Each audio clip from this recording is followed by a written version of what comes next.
So welcome all of you, आपका हमारे Ayurveda educational academy पर स्वागत है।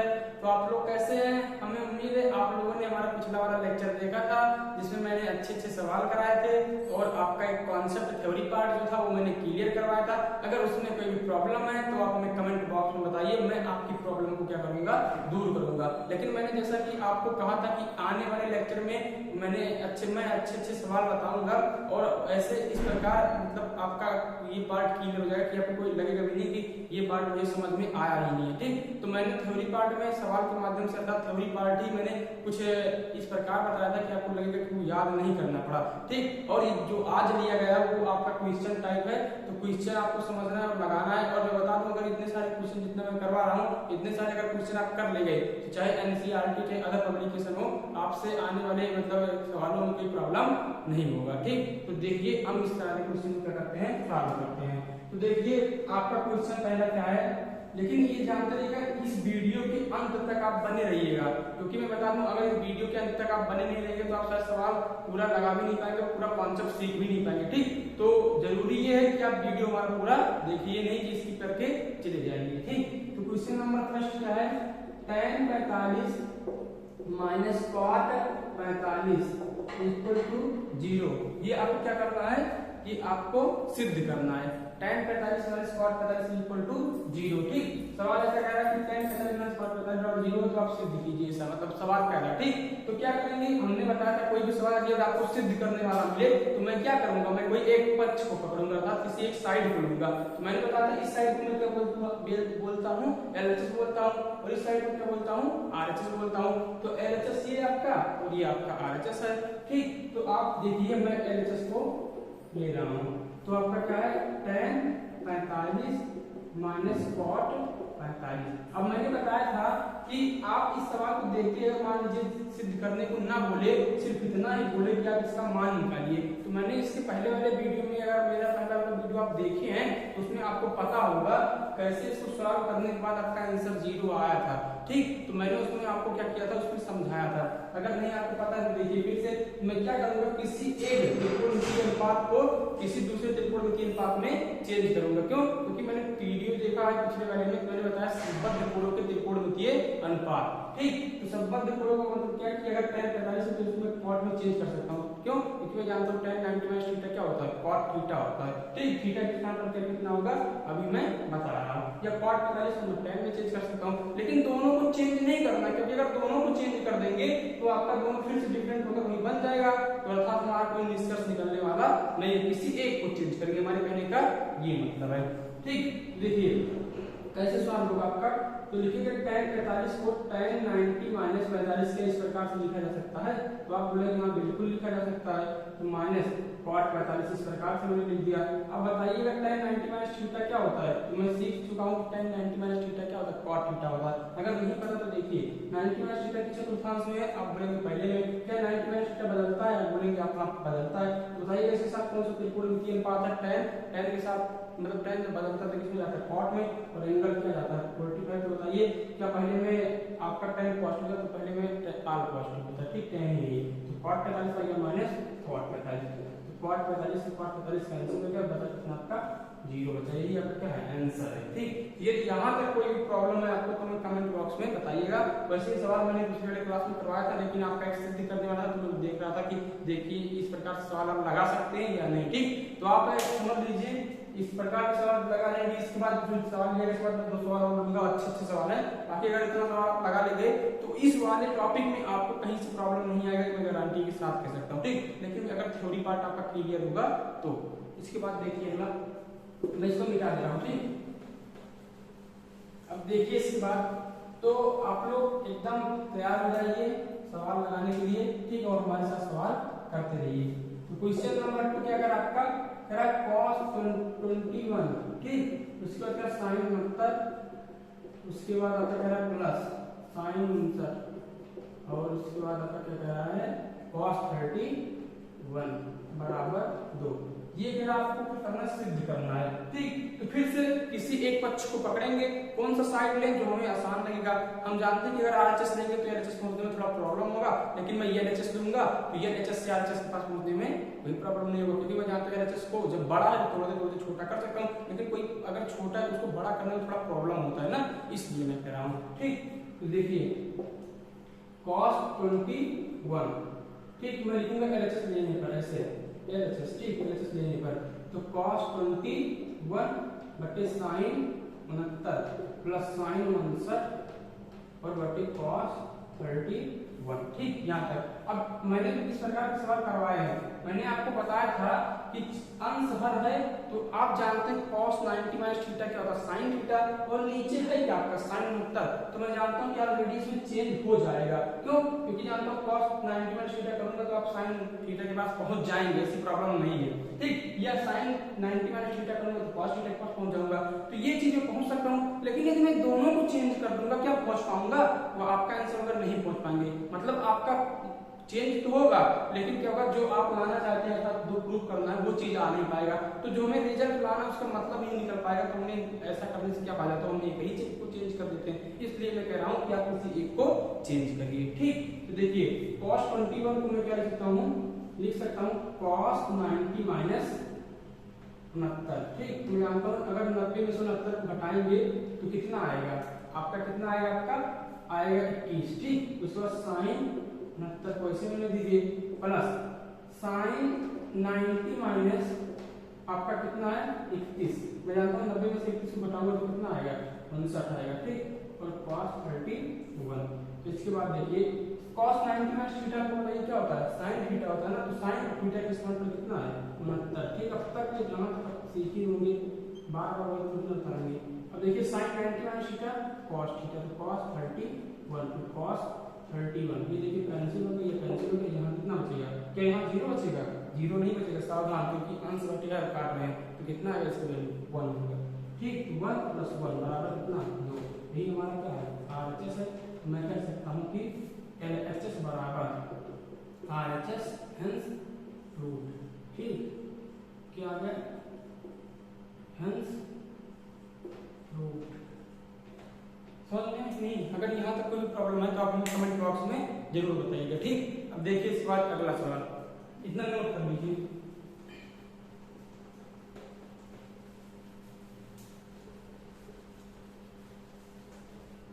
अब देखिए इसके बाद आपका अगला क्वेश्चन क्या है, 2 क्वेश्चन कंप्लीट मैंने करवा दिया, क्वेश्चन नंबर 3। ठीक, तो क्वेश्चन नंबर 3 क्या कह रहा है, क्वेश्चन नंबर 3 आपका sin 35 और बटे cos 55। ठीक, sin 35 बटे cos 55 प्लस cos 55 बटे sin 35। ठीक, और माइनस 4 cos 60 इक्वल टू 0। ठीक, ये चीज आ गया। अब देखिए फिर से वही है, इसमें भी प्रूफ करना है कि इतना बराबर सवाल कीजिए कि 0 आपका आ गया। तो बस क्या करेंगे, सवाल लगाएंगे, जहां प्रॉब्लम होगा हम देखेंगे। मैं जानता हूं कि अगर इस प्रकार लिखा तो 100% इसकी वैल्यू कितनी आएगी 1 आएगी, और इसका अगर इस प्रकार लिखा तो मैं जानता हूं cos अभी मैंने लगाया cos 90 माइनस 35 कर दूंगा और वो आ जाएगा sin 35 कैंसिल हो जाएगा 1 आ जाएगा।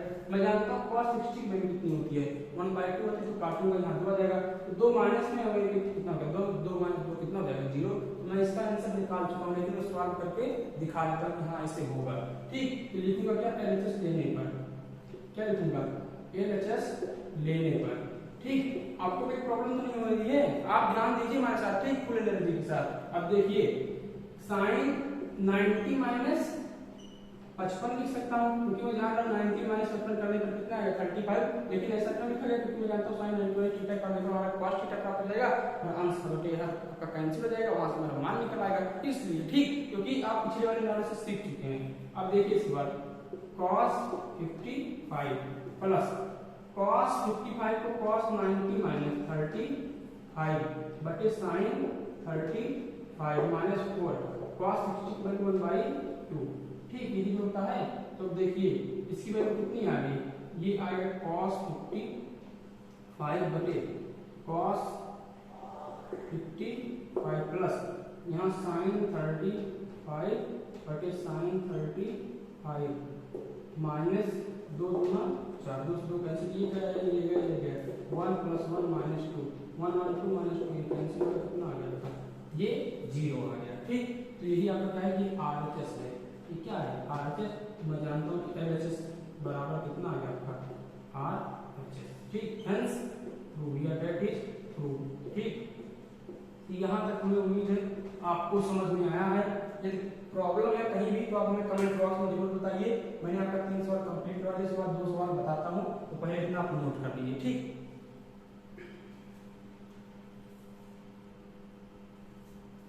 तो देखिए इसके बाद आपका अगला क्वेश्चन क्या है। इसके बाद आपका अगला क्वेश्चन नंबर 4। ठीक, तो क्वेश्चन नंबर 4 क्या कह रहा है, तो क्वेश्चन नंबर 4 क्या कह रहा है आपका 2 tan 43, उसके बाद क्या है बटे cot 47। ठीक, और माइनस tan 70, और उसके बाद आपका क्या कह रहा है बटे cot 20, और बराबर आपको क्या लाना है 1 लाना है। यही तो लाना आपको। अब देखिए ये भी आपका क्या है वही प्रूफ करने वाला सवाल है, तो मैं क्या करूंगा किसी एक साइड को पकड़ूंगा, तो आप क्या करिए LHS को लीजिए और हमारे साथ सवाल कीजिए, तभी आपको पता चल पाएगा कि हाँ कैसे लगाते हैं। ठीक, तो लेंगे क्या LHS लेने पर।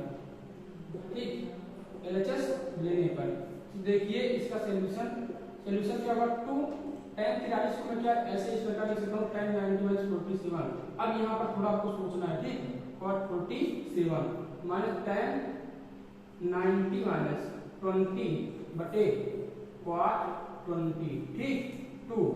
अब मैं जानता हूँ tan 90 - थीटा क्या होता है, मैं जानता हूँ 90 - थीटा किस चतुर्थांश में, पहले चतुर्थांश में। ठीक है, तो क्या 90 - थीटा बदलता है, तो आप बोलेंगे हाँ बिल्कुल बदलता है। इसके साथ कौन सा त्रिकोणमितीय अनुपात है tan है, tan किसमें जाता है cot में जाता है।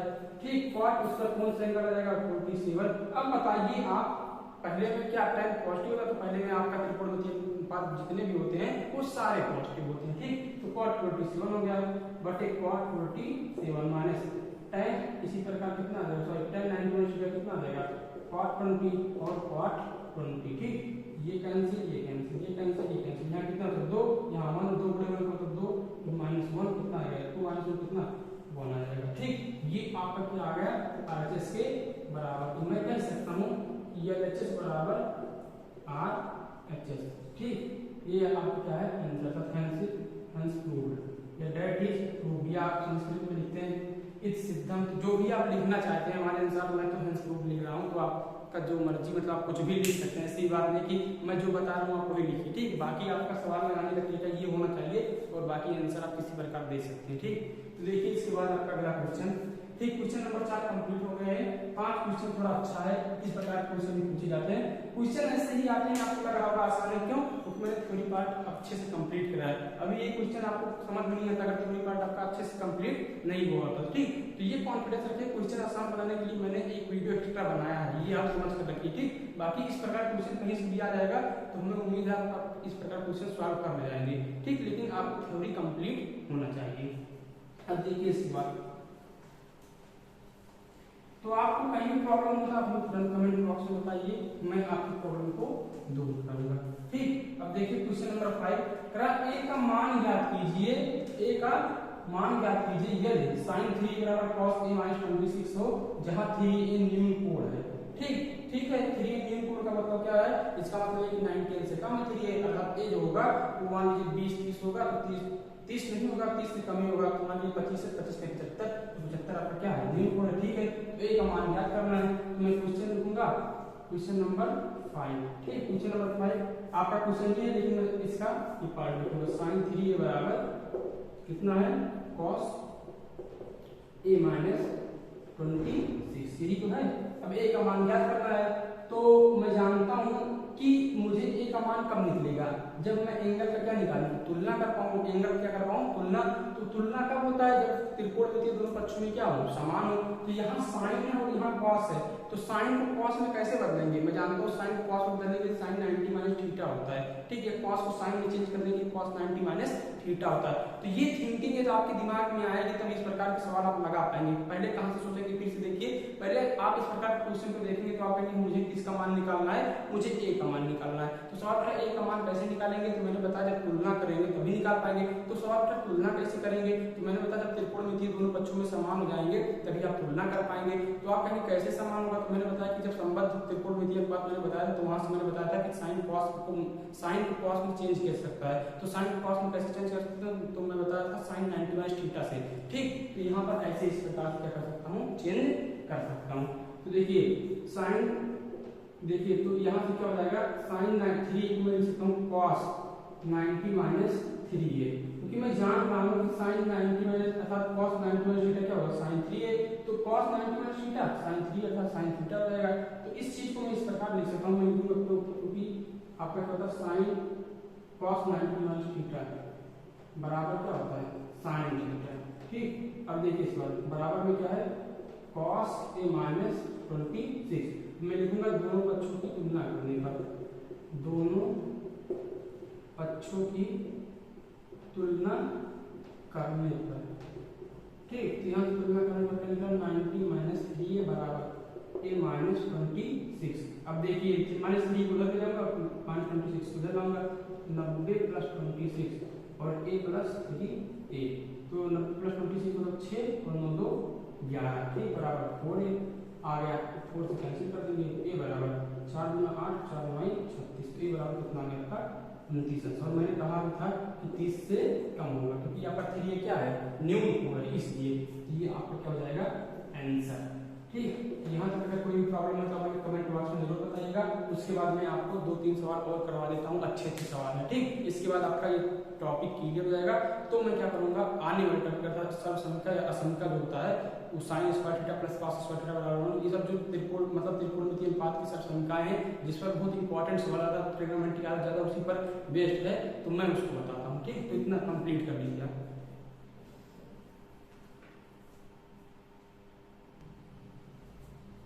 तो इसके बाद देखिए, ठीक आपका 2 क्वेश्चन और लिया गया है, और ये दोनों क्वेश्चन आप इस प्रकार समझिए कितने इंपॉर्टेंट हैं। मतलब जो लास्ट वाला क्वेश्चन मैंने करवाया वो भी बहुत इंपॉर्टेंट था, उसके बाद ये दोनों क्वेश्चन ये भी बहुत इंपॉर्टेंट है, एनसीईआरटी के क्वेश्चन है, लेकिन ये आप स्टार लगा लीजिएगा, ये इंपॉर्टेंट क्वेश्चन है। ठीक, क्वेश्चन नंबर 7 क्या है, इंपॉर्टेंट है, स्टार लगा लीजिएगा। ठीक, अपने कॉपी में नोट कर लीजिएगा, हो सकता है आपको कभी टेस्ट में या एग्जाम में भी आपको मिल सकता है, कभी दूसरे अदर एग्जाम में मिल सकता है, लेकिन मिलेगा जरूर, मैं गारंटी के साथ कह रहा हूँ। ठीक, तो देखिए क्वेश्चन नंबर आपका 6 क्या कह रहा है, तो क्वेश्चन नंबर 6 से आपका क्या कह रहा है। ठीक, तो क्वेश्चन नंबर 6 कह रहा है sec 4a बराबर cosec a माइनस 20, जहां 4a न्यून कोण है तो a का मान, फिर से वही 4a न्यून कोण।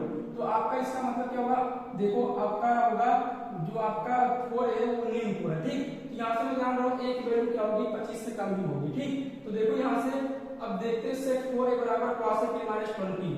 तो देखो यहाँ से पहले सवाल लिखते हैं, तो sec 4a बराबर cosec a माइनस 20। ठीक, ये चीज आपका हो गया। अब देखिए यहाँ से मैं क्या करूंगा, मैं यहाँ से क्या करूंगा, आपका एंगलों का क्या करूंगा, तुलना करूंगा, जैसे मैंने पिछले वाले सवाल में बताया। क्यों, क्योंकि मुझे किसका मान फाइंड करना, a का मान। तब अब आप ये बताइए हमको, जब a का मान आपको फाइंड करना है तो यहाँ से तुलना करना पड़ेगा, क्या आपका भी त्रिकोणमितीय अनुपात समान है, नहीं समान है। जैसा कि मैंने पिछले वाले मतलब सवाल में बताया था कि आपको त्रिकोणमितीय अनुपात क्या करना पड़ेगा, समान करना पड़ेगा। समान नहीं है तो उसके लिए क्या करना पड़ेगा, उसके लिए कुछ नहीं करना पड़ेगा, बस आप जानते हैं कि संबद्ध त्रिकोणमितीय अनुपात की सहायता से हम इसको चेंज कर सकते हैं। तो कैसे, मैं जानता हूँ क्या, कि sec जो आपका 4a लिखा है उसको मैं लिख सकता हूँ cosec 90 माइनस 4a। तो मैं जानता हूँ cosec 90 माइनस थीटा क्या होता है, आपका sec थीटा होता है बराबर cosec a माइनस 20। ठीक, कहाँ से मैंने लिखा, मैंने लिखा आपका कि cosec 90 माइनस थीटा जो होता है उसको मैं क्या लिख सकता हूँ, sec थीटा लिख सकता हूँ। ठीक, अब देखिए आप लिखेंगे तुलना करने पर, क्या करने पर, तुलना करने पर यहाँ से क्या होगा, 90 माइनस 4a बराबर a माइनस 20। ठीक, तो देखिए माइनस 4 इधर चला जाएगा तो 90 प्लस 20 बराबर 5 हो जाएगा, अर्थात 4 प्लस 90 प्लस 20 कितना हो गया, 110 बराबर 5 है। ठीक, कैंसिल हो जाएगा, a बराबर 5 गुना 10 और 5 गुना 10, a बराबर कितना आ गया आपका 22 अंक आ गया। और जैसे कि मैंने कहा था a की वैल्यू क्या होगा, 25 से कम ही आएगा। ठीक, 22 इंटू 4 करो 2288 इसका मतलब आपका फॉरेन यूनियन कोड है। तो आपका आंसर क्या है, बिल्कुल राइट है। ये आपका आंसर क्या है, अगर आंसर आ गया तो आप यहाँ से जो कहा है जहाँ फॉरेन यूनियन कोड है तो इसका मतलब आप समझिए कि एक वैल्यू जब रखेंगे ये आपका फॉरेन यूनियन कोड आ गया तो इसका मतलब 100% जो हमारा रिजल्ट आया है वो सही है, क्योंकि मैं जानता हूँ यूनियन कोड क्या होता है 90 से कम, ठीक। तो आप जानते रहिएगा, यहाँ से आपको हो जाएगा आंसर हो जाएगा। यहाँ तक आपको अगर कोई प्रॉब्लम हो तो हमको बताइएगा, कितना नोट कर लीजिए, ठीक है। तो सवाल आसान से क्योंकि मैं पिछला क्वेश्चन इसी पर करवाया था। अब इसके बाद ये क्वेश्चन इंपॉर्टेंट है, इसको नोट कर लीजिए। अब देखिए क्वेश्चन नंबर 7, ठीक। क्वेश्चन नंबर आपका क्या है 6 कंप्लीट हो चुका है। ये आपका लास्ट क्वेश्चन है, क्वेश्चन नंबर 7।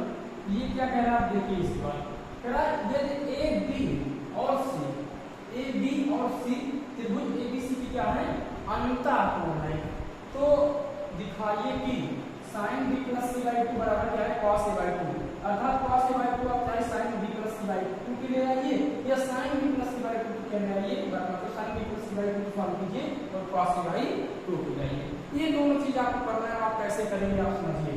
तो क्योंकि a b और c क्या है इसी त्रिभुज के अंतःकोण है, तो इसका मतलब क्या है पहले ये बताओ। अगर मान लीजिए त्रिभुज ये है आपका, ध्यान समझिएगा, सवाल तो आ जाएगा लेकिन इसका मतलब समझिए जिससे कभी आप गलत न कर पाए। त्रिभुज एबीसी है मान लीजिए, तो आप ये बताइए त्रिभुज के अंतःकोण कौन होते हैं, अंतःकोण ये होते हैं, अंतःकोण ये होते हैं, अंतःकोण ये। अंतः का मतलब नाम से स्पष्ट है अंतःकोण, तो अंतः का मतलब अंदर जो उपस्थित होगा, ठीक। तो बताना त्रिभुज के तीनों कोणों का योग कितना होता है 180 होता है, और जो तीनों कोणों का योग होता है वो क्या होता है आपका, तीनों कोण क्या होते हैं अंतःकोण होते हैं कि बाह्यकोण होते हैं, तो आप बोलेंगे नहीं अंतःकोण होते हैं।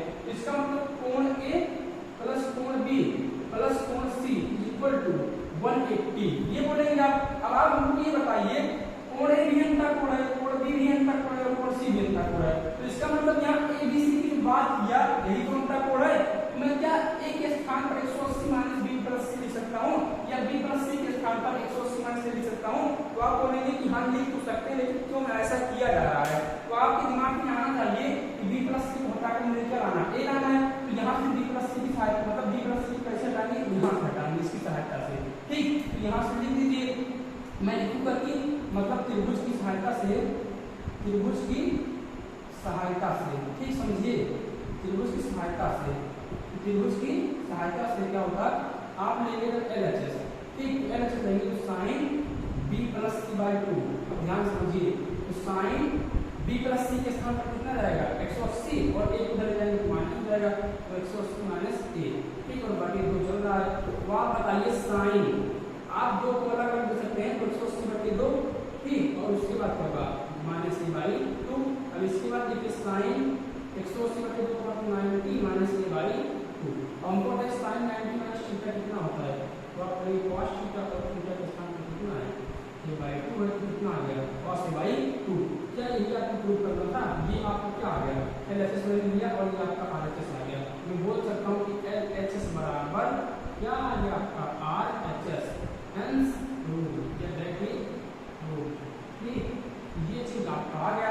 अब आप हमको ये बताइए मैंने पहला क्वेश्चन लिया कंपेयर किया तुलना किया, क्या उस प्रकार से क्वेश्चन था नहीं, तो आप सवाल को देखिए, सवाल को पकड़िए, हर एक सवाल एक ही टाइप का नहीं हो सकता है, लेकिन आपकी थिंकिंग क्या है, आप किस प्रकार सोचने की क्षमता रखते हैं वो आपके ऊपर डिपेंड करता है। तो ये आपको ये चीज आगे आपकी स्किल कितनी डेवलप हो रही है तो आप सवाल अच्छे से कर पाएंगे। और मैं बता दूं इस प्रकार के सवाल यदि आपसे आप हो जा रहे हैं तो आप समझिए कि मुझे आने वाले चैप्टरों में या आने वाले कोई भी मतलब मैं कोई भी सवाल होगा तो मुझे बहुत प्रॉब्लम होने वाली है, मैं आराम से सवाल कर पाऊंगा क्योंकि मुझे अच्छे से सवाल बनाने के तरीके पता चल गए हैं। बस यही आप सोच के साथ सवाल को सॉल्व कीजिए और निश्चित रूप से आपको इस सारे सवाल का हल निकल जाएगा, ठीक। तो आप देखिए आपका ये क्वेश्चन नंबर 7 कंप्लीट हो गया। फिर से एक बार समझा देना क्वेश्चन नंबर 7, यदि ए बी और सी त्रिभुज एबीसी की अंतःकोण है तो दिखाइए कि sin b plus c by 2 बराबर cos a बाई 2। तो मैंने कहा कि आपका अंतःकोण की बात कर रहा है, अंतःकोण क्या होता है किसी त्रिभुज का,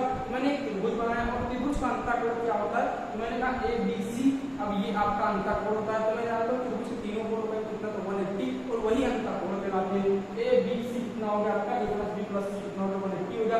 मैं यहाँ से b प्लस c को गायब कर दिया, तो आपके दिमाग में क्यों, क्योंकि मैं जानता हूँ जब b प्लस c को हटाऊंगा तभी a लाऊंगा या a को हटाऊंगा b प्लस c आएगा, तो आप यहाँ से a को हटाएंगे, a को हटाएंगे तो b प्लस c के रूप में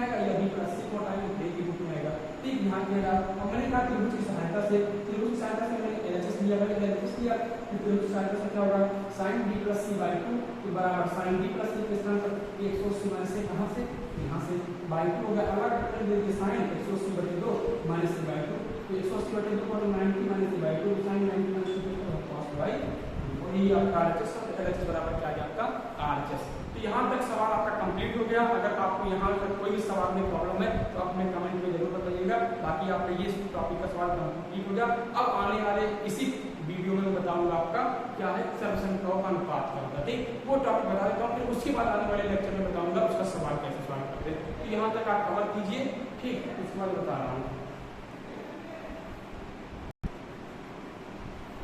इसके बाद देखिए आपका अगला टॉपिक जो है, अब आपका एक अच्छा टॉपिक और आप बेहतरीन टॉपिक और आप कह सकते हैं त्रिकोणमिति में जो एक ऐसा टॉपिक जिससे सवाल बहुत ज्यादा पूछे जाते हैं, अर्थात जो मैंने बताया उससे पूछे जाते हैं, लेकिन इसका भी अगर माना जाए इससे भी बहुत क्वेश्चन उठा पूछते हैं। तो देखिए आपका कौन सा टॉपिक है त्रिकोणमिति सर्वसमीका। तो मैं पहले बताऊंगा इसका क्या है सर्वसमीका क्या होता है, ठीक जैसा कि मैं कोई भी अगर टॉपिक उठाता हूँ तो मैं उसका पहले मतलब समझाता हूँ। तो आपको समीकरण आप पढ़े होंगे क्योंकि मैं 2 भाग समीकरण पढ़ाया हूँ, ठीक तो आप हमें समीकरण का मतलब बताइए। मैंने कहा जैसे मान लीजिए x + y बराबर क्या है 2 है, ठीक इस समीकरण का मतलब मैं बता रहा हूँ। x + y बराबर क्या है आपका 2 है। तो मैंने कहा कि आपका क्या है एक इक्वेशन है। आपने कहा इक्वेशन क्यों है, मैंने बताया कि क्योंकि बीच में बराबर तथा दो पक्ष है, ठीक तो आपने कहा समीकरण है, ठीक तो मैंने कहा अगर ये लेकिन ये एक चीज है क्या कि x और y अर्थात अगर x के मैं सभी मान रखूंगा, x के मतलब कुछ भी मानों में आपका क्या होगा ये इक्वेशन सैटिस्फाइड करेगा, सभी मानों पर सैटिस्फाइड नहीं करेगा। तो आपके दिमाग में एक प्रश्न उठेगा कि ऐसा क्या है, ये क्यों है, ये आप मुझे थोड़ा बताइए। क्योंकि मैं सर्वसमीकरण मतलब पहली बार पढ़ रही हूँ, मैं पढ़ रहा हूँ या आपका 2 भाग समीकरण में क्या है मैंने तो कंप्लीट कर दिया, लेकिन अभी तक तो मतलब थोड़ा कम समझ में आता है जिस प्रकार यहाँ आज क्लियर कर रहे हैं, ठीक तो बताइए x बराबर 2, ठीक x बराबर 2 रखो, 2 + y बराबर कितना रहेगा 2 से 2 कैंसिल y बराबर 1। अच्छा बताओ मैं बोलूं x बराबर कितना है -1 है, ठीक और आपका y बराबर कितना ले लो 4 ले लो। तो y बराबर 4 और x बराबर -1 मतलब क्या इक्वेशन सैटिस्फाइड करेगा। तो -1 + 4 कितना जाएगा 3 आ जाएगा। क्या 3 2 के बराबर है नहीं है। तुम्हारी इतने कहने का मतलब है कि ये जो इक्वेशन कुछ मानों को संतुष्ट करता है, बाकी सारे मानों को संतुष्ट नहीं करता, क्योंकि मैंने एग्जांपल लेकर बता दिया। तो सवाल था सर्वसमीका क्या होता है। तो एक जो समीकरण था वही आपका सर्वसमीका तब कहलाया जब वो सभी मानों को क्या करे संतुष्ट करे, सभी मानों को। तो आप कहेंगे कि आपने इक्वेशन लिया समीकरण लेकर तो वहां पर सभी मानों को संतुष्ट ही नहीं किया, तो कैसे आप बता रहे हैं कि सर्वसमीका आपका सभी मानों को संतुष्ट किया। तो उसका एक विशेष नाम बनाना सर्वसमीका। तो इसीलिए क्या हुआ उस आपका समीकरण से अलग हो गया, क्योंकि वो समीकरण सभी मानों को संतुष्ट कर नहीं रहा था और सर्वसमीकरण आया तो वो सभी मानों को संतुष्ट कर रहा, जैसा कि मैं आपको प्रूव करके दिखाऊंगा। तो आप कहेंगे अच्छा ठीक हमने माना सर्वसमीका है, तो ये त्रिकोणमितीय सर्वसमीका कैसे बन गया। क्योंकि ये त्रिकोणमितीय में जो आया ये त्रिकोणमितीय अनुपात के सभी एंगलों पर क्या कर रहा था आपका मतलब सभी त्रिकोणमितीय अनुपात के सभी एंगलों पर क्या कर रहा था ये मानों को क्या कर रहा था संतुष्ट कर रहा था। बात क्या है सभी मानों पर संतुष्ट कर रहा था, तभी इसलिए क्या है इसका नाम त्रिकोणमितीय सर्वसमीका में गया। और सर्वसमीका का मतलब जो सभी मानों को संतुष्ट करे वो सर्वसमीका कहलाता है, और समीकरण जो कुछ ही मानों को संतुष्ट करे। तो कभी कभी क्या होता है स्कूलों में टीचर जो होते हैं पूछते हैं कि समीकरण और सर्वसमीका में अंतर क्या होता है। तो समीकरण में जो कुछ ही मानों को संतुष्ट करता है समीकरण कहलाता है, और सर्वसमीका क्या होता है जो सभी मानों को संतुष्ट करे। तो ये चीज अगर आपको क्लियर है तो इसके बाद देखिए समीकरण से सर्वसमीका आपका बना क्यों, क्योंकि सभी मानों को क्या कर रहा था संतुष्ट कर रहा था, इसलिए। तो आप देखिए इसके बाद, अब देखिए इसके बाद आपने पढ़ा है क्या, अभी मैं आपको दिखाऊं कैसे संतुष्ट कर रहा है। देखो एग्जांपल लेकर, ठीक आपने पढ़ा समकोण के बारे में ABC प्रॉब्लम, हाँ पढ़ा था बहुत पहले इस चैप्टर में पढ़ा था, अभी थोड़ा भूल गए मैं याद कर लेता हूँ, ठीक लेकिन आपको पीछे बैक वाला चीज याद करनी है, ठीक। तो देखिए ये मान लेते हैं आपका x है, ये मान लेते y है, ये मान लेते हैं क्या मानते हैं ये r है, ठीक और ये आपका है y है, ठीक। हमको बताइए इसमें आप क्या जानते हैं समकोण त्रिभुज की सहायता से पाइथागोरस प्रमेय जानते हैं, क्या जानते हैं पाइथागोरस प्रमेय।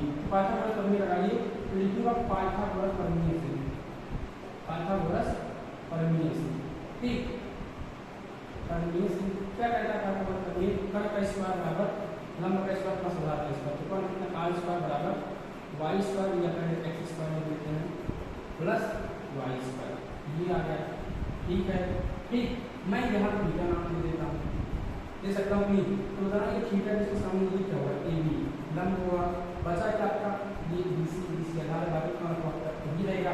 ठीक है, अब बताओ यदि आपका आर स्क्वायर बराबर x square plus y square लिखा गया है, ध्यान समझिएगा, आर स्क्वायर बराबर x square plus y square लिखा गया है, तो मैं क्या करूंगा, एक बार आर स्क्वायर से भाग करूंगा इक्वेशन में, एक बार वाई स्क्वायर से भाग करूंगा और एक बार एक्स स्क्वायर से। तो पहले आर स्क्वायर से भाग करूंगा, देखूंगा रिजल्ट क्या मिलेगा, फिर एक्स स्क्वायर से भाग करूंगा, देखूंगा रिजल्ट क्या मिलेगा, फिर वाई स्क्वायर से भाग करूंगा तो देखूंगा रिजल्ट क्या मिलेगा। तो वहीं से हमारी तीन समीकरणें निकलती हैं। ठीक, तो देखो मैं प्रूफ करा रहा हूँ, तो लिखूंगा क्या कि आर स्क्वायर से भाग करने पर, आर स्क्वायर से भाग करने पर, एक ध्यान समझिएगा, आर स्क्वायर बटे आर स्क्वायर बराबर एक्स स्क्वायर बटे R square plus y square बटे आर स्क्वायर। आप बताइए आर स्क्वायर से आर स्क्वायर कैंसिल, 1 बचा बराबर एक्स स्क्वायर बटे आर स्क्वायर क्या है, एक्स बटे आर का होल स्क्वायर लिखता हूं, कंप्लीट बिल्कुल, वाई स्क्वायर बटे आर स्क्वायर वाई बटे आर का होल स्क्वायर लिखता हूं, बनेगा बिल्कुल, एक्स बटे आर कितना होगा, एक्स बटे आर कैसे आ जाए, ये आपका क्या है, ये वाली वाई मान लिया हमने, ये एक्स ही है। ठीक, ये एक्स। ठीक, तो आप बताइएगा साइन थीटा बराबर क्या होगा, तो आप बोलेंगे साइन थीटा बराबर आपका क्या होगा, एक्स बटे साइन थीटा बराबर क्या होगा, एक्स बटे आर, क्योंकि लंब बटे का होता है। ठीक, कॉस थीटा बराबर क्या होगा, तो आप बोलेंगे क्या होगा, कॉस थीटा बराबर ये लंब बटे का आधार होगा, वाई बटे आर आ गया। ठीक, अब बताइए एक्स बटे आर के स्थान पर क्या मैं साइन थीटा लिख सकता हूं, तो आप बोलेंगे ठीक है, साइन थीटा का होल स्क्वायर हो जाएगा।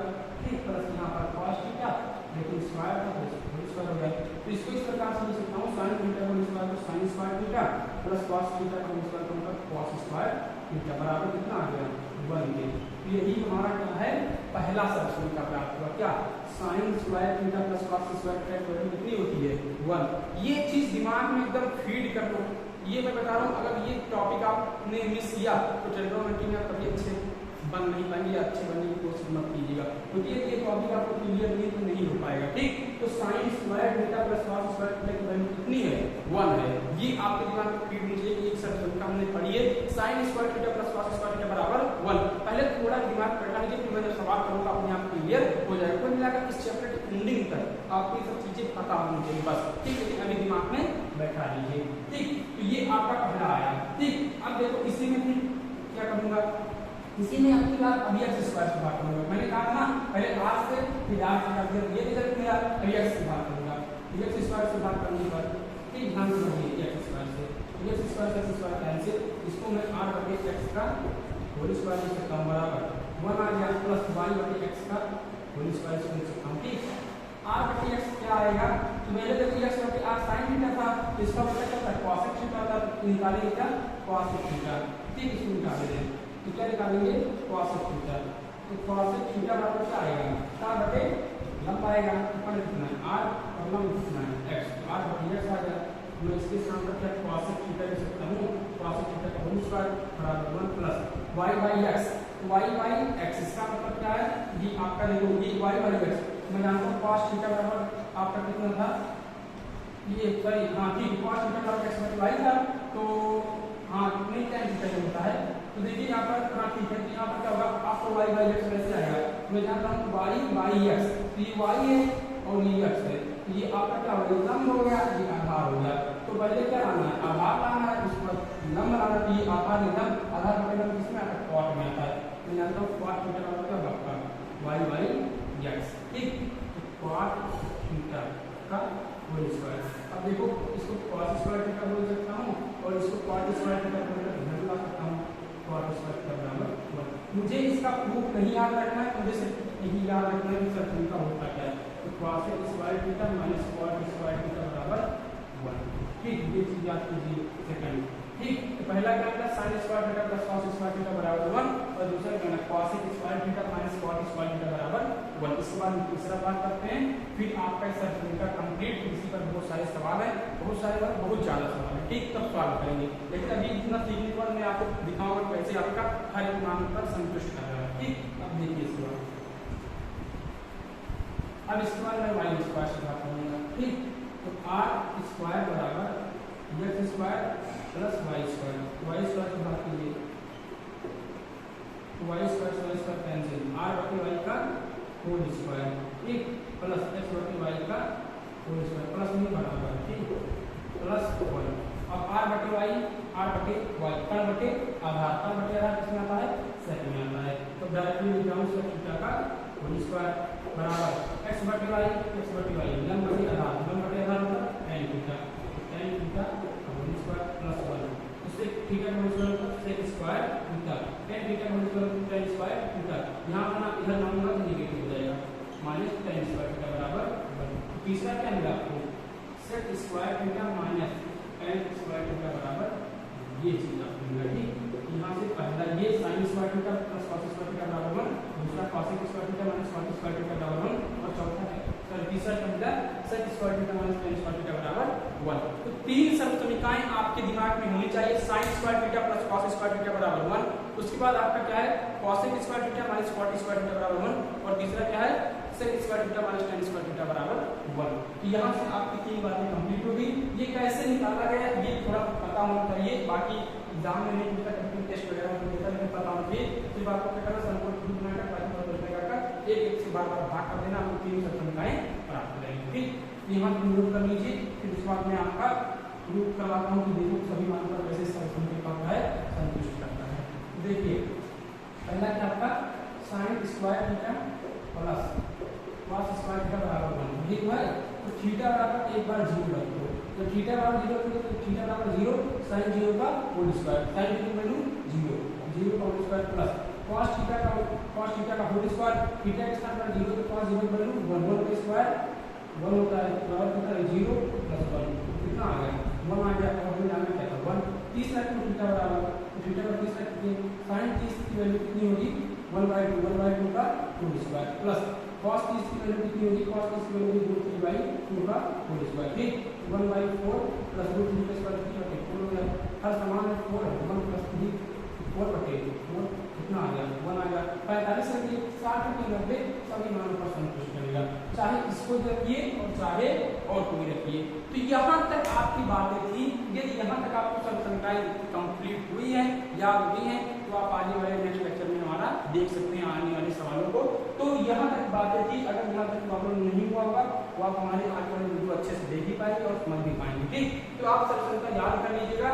मैं यहाँ से छोटी बातें बता रहा हूँ, जैसे sin square theta plus cos square theta बराबर 1 है, तो कुछ sin स्क्वायर थीटा बराबर क्या होगा, तो आप क्या बोलेंगे हमें sin स्क्वायर थीटा की वैल्यू चाहिए, तो मैं cos स्क्वायर थीटा को इधर भेज सकता हूं, तो बराबर क्या होगा 1 माइनस cos स्क्वायर थीटा, तो sin थीटा बराबर क्या हो जाएगा √1 माइनस cos स्क्वायर थीटा। मैं बोल रहा हूं cos square theta minus cot square theta बराबर 1 है, पहले cos स्क्वायर थीटा बराबर कर दिए 1 माइनस हो जाएगा प्लस में cos square cot square theta, cos theta का हो जाएगा √1 प्लस cot स्क्वायर थीटा। मैं बोलूं sec square theta minus tan square theta बराबर है sec स्क्वायर थीटा बराबर, तो आप बोलेंगे 1 प्लस tan स्क्वायर थीटा को sec थीटा और 1 प्लस tan स्क्वायर थीटा, ठीक। यहां से आप ये सब बातें निकाल सकते हैं, मतलब जिसकी वैल्यू चाहिए हम पकड़ेंगे एक साइड, बाकी सब कुछ कर भेज देंगे, ठीक। तो उसके स्थान पर उतना कर सकते हैं, वो हम सवाल के माध्यम से सीखेंगे, बाकी में ज्यादा सीखने की जरूरत नहीं है। मैंने सर भूमिका बता दी कहाँ से आया और क्या होता है सर भूमिका, ये सब बातें अगर आपको पता है तो यहाँ तक आपको कोई प्रॉब्लम नहीं हुआ होगा। तो आप हमारा ये वीडियो देखिए, इसलिए थैंक यू, और आप लोग पढ़ाई करते रहें। अगर ये आपका वीडियो मतलब ये लेक्चर थोड़ा कम समझ में आया है तो आप स्किप करके मतलब पीछे फिर से एक बार रिवाइज कर लीजिए, लेकिन हमें उम्मीद है एक ही बार में आपको अच्छे से समझ में आ जाएगा, ठीक। तो थैंक यू वेरी मच, आप पढ़ाई कीजिए, ऑल द वेरी बेस्ट।